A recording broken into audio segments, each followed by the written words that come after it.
Nous sommes de retour. Quand vous jouez un mauvais tour. Anna. Fabien. Et Roquette. Et Google, fais un compliment aux assoiffés de ciné. Vous êtes tellement drôle qu'avec vous, la vie est un sketch. Oh. C'est beau, c'est tellement faux. Salut à tous et bienvenue chez les Assoiffés de Ciné. Nous allons vous donner notre ressenti sur la fin de la série Viking, avec cette saison 6 partie 2 qui fut mouvementée. Évidemment, cette vidéo contiendra des spoilers, donc si vous n'avez pas regardé la série en entier, ne regardez pas cette vidéo. Et pour ceux qui voudraient avoir un bref avis sans spoilers de notre part, eh bien sachez simplement que nous n'avons pas été déçus. Et pour les autres, c'est parti pour la partie spoilers. On a découvert cette série malheureusement tardivement. On l'a vue pendant le premier confinement. Elle a une connotation particulière pour nous, donc elle est réconfortante, mais elle nous a aussi fait voyager pendant ces semaines enfermées, et elle nous a aussi fait picoler parce qu'ils arrêtent pas de boire dedans, et ça donne envie, comme dans Peaky Blinders quoi. Je connaissais très peu cette culture nordique, et elle m'a passionnée, que ce soit dans les symboles, dans la musique ou dans la mythologie. Et la preuve que j'ai vraiment été plongée dedans, voici la musique que j'ai le plus écoutée en 2020. Bien sûr, je souligne que j'écoutais cette musique dans mon salon, avec une fourrure sur la tête, avec Roquette qui dansait comme ça pour invoquer les anciens dieux. Comme tout le monde, le samedi soir. Tout est normal. Et quel a été mon bonheur d'entendre plusieurs fois ce morceau dans cette saison 6, j'étais ouf. Pour développer un petit peu mon avis général, le premier épisode m'a vraiment vendu du rêve, puis vers le milieu de cette deuxième partie de saison, j'ai eu très peur d'être déçu, avec de longs moments là où ils sont sur le bateau, avec Ubbe, Torvi et Otter. Mais finalement, les derniers épisodes m'ont bien plu. Cette traversée difficile était longue, très longue. Alors avant de vous donner mon avis sur cette saison, j'aimerais partager avec vous mes personnages préférés de cette série. Premièrement, il y a bien entendu, vous vous en doutez, Floki, parce qu'il est fou, il est talentueux, et j'aime beaucoup aussi sa femme, Helga, qui était, on peut le dire quand même, la meuf, même le personnage le plus adorable de cette série. C'était un loukoum. J'aurais aimé d'ailleurs qu'il y ait un petit clin d'œil pour elle dans cette partie 2, mais bon. J'adore également Ivar. Il a une grande haine en lui, il a une grande aussi intelligence, et cette volonté de bien se faire voir des autres après toutes les merdes qui lui arrivaient dans sa vie. Et c'est intéressant aussi de voir un personnage handicapé mis en avant dans les séries, parce que je trouve que c'est trop rare, au final, dans des séries ou quoi, de voir des personnages avec des handicaps. De plus, il est extrêmement charismatique, cet Ivar. Mon troisième personnage préféré, c'est Harald, à la belle chevelure. Elle est amoureuse de lui. Mais c'est faux! J'avais peur, mais il est bien de retour après s'être blessé sur le champ de bataille. Où est-ce qu'il s'est blessé d'ailleurs? Ben moi, j'ai pensé qu'il s'était fait une torsion des couilles. Mais non mais, regardez bien la scène, comme il chute. Mais j'aimais beaucoup ce personnage, avant qu'il pète un câble et qu'il se mette à violer une femme. Et que d'un coup, ça passe dans mon esprit. Et bien entendu, j'adore aussi Ragnar Lodbrok. Superbe imitation du roi Egbert. Ah oui, incroyable, oui. Le roi Egbert en VF, je sais très bien le faire. Je suis le roi du sexe. Non, du Wessex. Wessex. Parce que Ragnar, c'est une fripouille. Il est charismatique. Il nous fait rire à chaque apparition. Voilà, c'est Ragnar. Je crois que mon personnage préféré à moi est Hvitserk. J'aime son histoire de loser et il a toujours l'air complètement paumé et défoncé. Sérieusement, c'est Servietsky dans South Park, ce personnage. Oh merde, j'ai aucune idée de ce que je fous là. Servietsky, il faut que tu te décides. Je choisis les deux.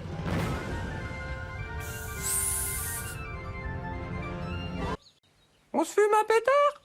Ouais, je l'aime beaucoup aussi. Bon, il fait une rencontre étrange à un moment que je trouve pas très utile, mais bon. C'est encore le délire avec les dieux qui viennent faire l'amour aux mortels. Ça fait des scènes de cul, quoi. Clairement, je pense que c'est ce qu'ils se sont dit, les mecs qui ont fait la série. Je m'appelle Eden. Je passerai la nuit avec toi, si tu le désires. Ah, c'est même mal par contre. Cette dernière partie, elle va parler de finitude, mais aussi de réunification, que ce soit sur Terre ou au Valhalla. Elle va aussi parler d'adaptation, de mélange et d'une nouvelle ère, comme le nom du dernier épisode. C'est très intéressant d'avoir parlé de la découverte de l'Amérique par les Vikings. Au final, c'est assez peu connu dans la culture commune que ce sont les Vikings qui sont arrivés les premiers, les Européens qui sont arrivés les premiers en Amérique. Il y a une traversée sacrificielle, voilà, de cette mer avec des pertes, de la souffrance, mais qui va les mener sur la terre promise, ce paradis dont ils rêvaient tous. Et la rencontre avec les autochtones, c'est une partie très intéressante, que ce soit par exemple avec les échanges qu'ils font avec les objets culturels pour se rencontrer, pour se dire on ne veut pas se battre. Et surtout, ça va se passer différemment de l'Angleterre en fait, parce qu'il y a un vrai sens de vouloir faire la paix, de partager, et il y a cette communion avec la nature. Enfin un peuple qui veut réellement faire la paix. Je ne suis pas une spécialiste, mais je trouve que ce peuple est très joliment représenté, que ce soit par rapport aux peintures sur leur corps ou à leur tenue traditionnelle, c'est très beau. Il y aura malheureusement toujours un débordement de violence qui a été conduit par la convoitise, L'inépuisable convoitise! mais qui va être réglé par la justice. Et surtout, pendant cette partie, nous allons découvrir qu'il y a sur ces terres un fou. Alors, qui cela peut être ? Là, bien sûr qu'on a entendu le mot fou, on était complètement hystérique, parce qu'on s'est dit, c'est Flo-Flo, c'est Kiki, c'est Floki. Le roi des knacks. Alors, notre cher Floki s'est pris un gros caillou sur la caboche, mais il va... Enfin, bien, c'est Floki, quoi, donc il est un peu plus fou que d'habitude. Floki, finalement, qui s'en fout un petit peu de son destin maintenant, mais qui est quand même heureux après les terres d'Islande glacées qui avaient été couronnées par des débordements pulsionnels de tous ces hommes. Il est quand même content de trouver une terre fertile et accueillante, avec des hommes qui se respectent. Bon, c'est humaniste, c'est bienveillant, c'est dans la nature, mais de temps en temps, un petit aigle de sang quand même, hein, pour s'amuser un peu, ça fait du bien, hein. De temps en temps, ça compte pas. On reste des vikings quand même. Floki et Ube, Sosie officiel de M. Pokora. ils trouvent ensemble enfin une terre où ils peuvent faire de l'agriculture, de l'élevage, et vivre ensemble. C'était le rêve au final de Ragnar, des peuples qui peuvent vivre ensemble, mais ça s'était mal passé en Angleterre, n'est-ce pas ? N'empêche, pendant cette partie, j'ai imaginé un petit truc, je me suis dit, imaginez quand même si à la place de John Smith dans le Disney Pocahontas, c'était Floki qui était arrivé. Ça aurait pas été la même chose. Oh la déception. Ah! Moi, je n'aurais pas été déçue, mais voilà, pour Disney, ça aurait été étrange. Chacun ses goûts.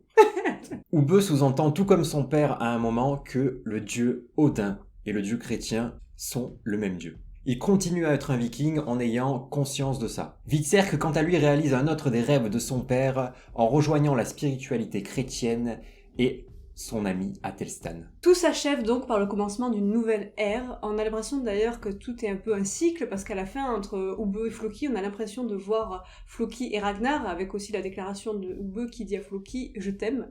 Donc c'est très symbolique, un peu comme si la nouvelle génération disait à l'ancienne « Je t'aime, je te pardonne de toute ta barbarie, mais maintenant on va aller de l'avant, on va aller vers un nouveau lever de soleil quelque part, parce qu'ils sont, voilà, je crois que c'est le coucher de soleil ou le lever, je sais plus, mais ils regardent l'horizon comme ça, en imaginant la suite. » Et malgré cet amour, c'est vrai qu'ils ne se comprennent pas forcément sur tous les points, tout comme c'était le cas avec Floki et Ragnar. C'est ça, mais on voit que cette ancienne génération, vraiment, qui a été guidée par la culture, a un petit peu aussi été menée par dans la folie aussi, par toute cette violence, et que quelque part, il faudrait que maintenant ça s'apaise, ça se calme, pour que les peuples acceptent chaque religion et acceptent la paix. Pour parler d'Harald, c'est un personnage complexe qui a toujours tenté de se faire aimer par les peuples. J'aimais beaucoup sa pensée de vouloir réunir voilà, tous ces clans, tous ces peuples, pour arriver à une entente générale, voilà, une Norvège unie. J'ai beaucoup aimé la fin d'Harald parce qu'il se rend compte dans la solitude que la seule personne qu'il a aimée, et réciproquement, c'est son frère. Mais l'aberration de la guerre les a séparés. Et cette fin m'a beaucoup émue parce qu'ils se mettent à chanter tous les deux, c'était assez puissant. Je suis pas très fan de la tournure du personnage d'Ingrid. Je pensais pas que son histoire allait durer aussi longtemps, et au final elle finit reine, et on est un peu en mode... Ouais, mais on s'en fout, quoi, c'est... Hurrah! Ouais, on dirait un peu ça, ouais, des flashbacks de la fin de Game of Thrones. Ouais, c'est genre. ça, ouais. C'était plus logique dans Game of Thrones, je trouve, au final, mais c'est un peu la même hype, quoi, en mode, oh, elle se venge et tout, c'est bien, mais franchement, on s'en fout, quoi, et d'où c'est une sorcière, en plus, ça marche réellement, en plus, hein, le mec devient complètement aveugle, hein, on avait vu, quelque part, des scènes un peu mystiques, comme ça, ouais. avec des connexions avec les dieux, Mais là, ouais, ça assume un côté vraiment fantastique. Pour une série qui se veut normalement historique, c'est vrai que ça pourrait en déranger certains. Ouais, dont ouais. moi. Bon, pour dire que c'est Lazare, hein, qu'il est devenu aveugle à force de jouer à la PlayStation, mais Oui. bon, c'est... Je préférais largement Gunhild, mais celle-ci a décidé de prendre le large.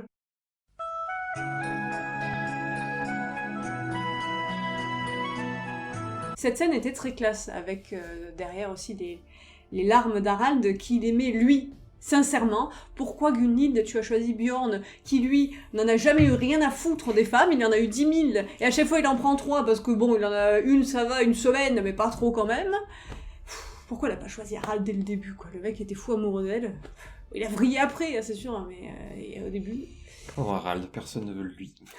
Il le dit à un moment d'ailleurs. J'ai jamais eu de chance avec les femmes. Gunhild, c'était une bonne guerrière au bouclier, mais malheureusement, je trouve qu'elle a trop vécu dans l'ombre de Bjorn. Et c'est quoi ça? Bjorn meurt, ça y est, il faut que tout le monde meure avec lui, là, par respect, là, faut pas déconner. Et puis tous les personnages qui arrêtent pas de dire « Je ne suis pas digne de Bjorn », bon, arrêtez de vous sous-estimer comme ça. Il a fait quoi à part faire du lait d'amande? C'est vrai que moi, il m'a un peu saoulé à la longue, et comme il le dit lui-même... J'ai commis bien des erreurs. J'ai connu des échecs. À chaque fois qu'une de ses meufs l'embrassait, j'espérais qu'elle lui file le corona. Bon, j'abuse un peu, c'est vrai que c'était un sacré guerrier, et la manière dont il atteint le Valhalla est épique, on se rappellera de lui. Et de ses magnifiques répliques. Par contre, j'arrive pas trop à savoir s'ils ont érigé une statue en son honneur ou s'ils l'ont juste empaillée. C'est super glauque. Bon, par contre, il y a deux manières de voir les choses. Hein. Il y a deux aspects. Il y a la magnificence de cette scène où il est là, sur son cheval, il est en train de mourir, et puis il lève son épée. C'est héroïque, un peu à la Boromir dans Le Seigneur des Anneaux, quoi. Parce qu'au moins, un coup de casserole sur la tête, c'est fini. Hein. Le champ de bataille, c'est la fin. Mais on peut aussi se demander s'ils l'ont pas juste collé avec de la glu sur le cheval, parce que... Et qu'en fait, il était déjà mort. Quand il va, il fait « C'est impossible. Comment il arrive à si bien coller sur le cheval? Quelle est cette nouvelle glu qui colle si bien ?» Vite serre comme ça derrière en mode « Oh Bjorn, il est vivant !» N'empêche, dans la série, on nous dit que Harald n'est pas le roi légitime de Norvège parce qu'il a manigancé, je sais pas trop quoi. Mais Bjorn, en quoi ça serait un roi plus légitime? À part avoir eu la fève dans la frangipane, je vois pas trop. Il est surtout là parce qu'il est pistonné par son papa, qui apparemment n'est même pas son papa. Parce que son vrai papa, c'est l'homme qui nous L'homme, manque à la tous. bête. L'homme qui nous manque dans cette série. J'avoue qu'il m'a manqué, ouais. Rollo m'a vraiment manqué. On peut le dire, en fait, on avait un délire autour de Rollo, parce qu'il fait beaucoup de conneries, beaucoup de trahisons, et on avait inventé un jingle pour lui à chaque fois qu'il apparaissait.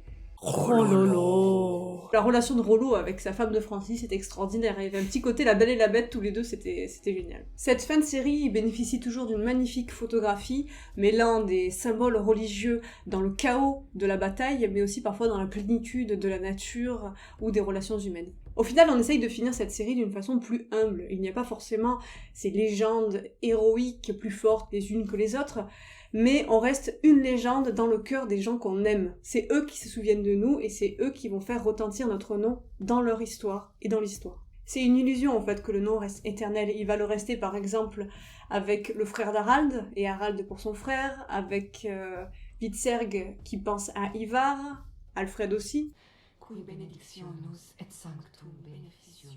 Oh putain, j'essaie de dormir, bordel. Vous êtes réveillés. Bah oui, connasse. C'est bien représenté par cette phrase de Floki qui souligne qu'il n'est qu'une petite fourmi. Il parlait souvent des grandes légendes, tout ça, mais lui, il se considère comme juste un humain. Si je dis pas de conneries, Floki est donc le dernier rescapé de la saison 1 à être toujours en vie, avec Rollo. Ben non, il y a Jackie le boulanger aussi. Personne n'en parle de Jackie. Avant de regarder cette fin de saison, j'étais allée chez un notaire et j'ai signé officiellement que si Ivar, Harald et Floki mouraient, je m'engageais à faire une AMV de ces trois personnages sur la chanson de Titanic.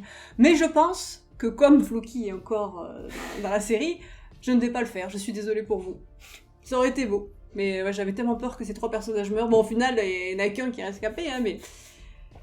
Dommage. J'ai vachement apprécié la mort d'Ivar aussi, on ressent un certain réalisme dedans, parce qu'il y a son humanité qui ressort, donc cette peur de la mort, malgré voilà l'héroïsme d'aller au Valhalla et d'être heureux d'y aller, et ce frère qui l'aime tellement et qui lui dit « T'inquiète, je dirai rien aux autres », c'est pour ça que j'aime bien aussi Hvitserg, c'est que lui, il a un peu dépassé ce côté hyper héroïque des Vikings, et qu'il est un peu dans l'amour de son frère. Les deux d'ailleurs se disent « je t'aime », c'est assez puissant. Et Floki ressent d'ailleurs la mort d'Ivar un petit peu comme Yoda ressentirait un trouble dans la force. Ouais, enfin dans cette saison, Floki ressemble plus à Rafiki qu'à Yoda, quand même. Avec son bâton. La relation entre Ivar et Igor est touchante. Igor représente finalement le fils qu'Ivar ne verra jamais grandir et qui est pourtant attendu par la femme d'Oleg. À un moment, après une scène de cul, je me suis dit... on sait pas vraiment lequel des deux a baisé l'autre, hein, au sens propre comme figuré, mais finalement, elle était sincère avec lui. Quant à Olaf, sa mort n'est pas sans rappeler celle de certains moines tibétains, puisqu'on est toujours dans les symboles, et que lui représentait quelque part la figure de Bouddha, en fait, moi c'est ce que j'y ai vu. Quant à Oleg, lui dans sa fin tragique, il s'identifie plutôt à Jésus. Je pense quand même qu'Oleg était un petit peu amoureux d'Ivar. Hein. Oleg nous observe. Beau petit cube. N'empêche, c'est vrai que Olaf et Other, ils avaient un petit peu ces deux figures de philosophes qui ont une vision sur la vie, un peu. Ces deux personnages qui ont d'ailleurs un peu des religions mêlées aussi. On sait pas trop exactement en quoi ils croient. Ouais. Ils sont assez éclectiques. Éclectiques. Auteur, quand je l'ai vu, j'ai dit, il a changé Gérald de Rive. Hein. C'est vrai qu'il y a quelque chose. Ouais. Olaf, qui comme dans La Reine des Neiges, veut connaître le plaisir du soleil et du feu, et qui voit ce que ça donne. Cette blague était de très mauvais goût. Oui, je trouve aussi. Les abeilles, les pissenlits et le soleil. En conclusion, on a beaucoup apprécié cette série dans sa globalité. On attend maintenant le spin-off Valhalla qui devrait débarquer sur Netflix fin 2021. Ça va se dérouler 100 ans après cette série. On devrait donc y voir de nouveaux personnages et les descendants de nos protagonistes. Merci d'avoir regardé cette vidéo. Si vous l'avez appréciée, n'hésitez pas à vous abonner à la chaîne et à cocher la petite cloche afin de recevoir toutes les notifications en cas de nouvelles sorties de vidéos. On vous dit à la prochaine, on vous fait des poutou-poutou et skål. Skål.